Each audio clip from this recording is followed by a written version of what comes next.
Amateur radio, commonly known as ham radio, is a popular hobby and voluntary public service that brings people, electronics, and communication together. It allows people to transmit voice, text, image, and data signals across town, around the world, or even into space, all without relying on the internet or cell phone networks. While people get into the hobby for different reasons, it generally revolves around three main activities: global and local communication. Operators can talk to other hams across the globe using high frequency or HF radio waves that bounce off the ionosphere, or use local repeaters to chat with people in their city.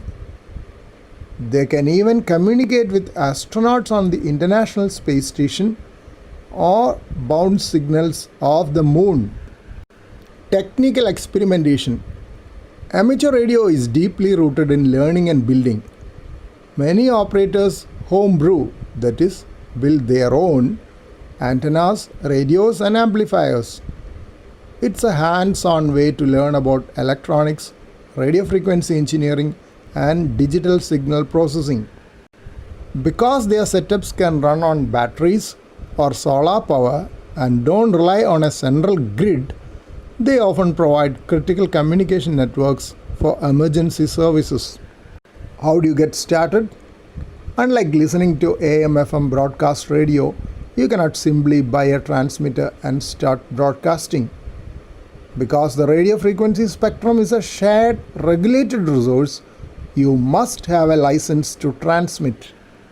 Governments worldwide allocate specific blocks of the radio spectrum called bands exclusively for amateur radio use.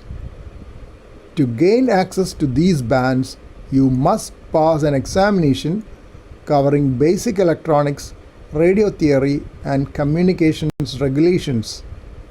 Once you pass, you are issued a unique government call sign, like a license plate for your radio station, that identifies you on the air.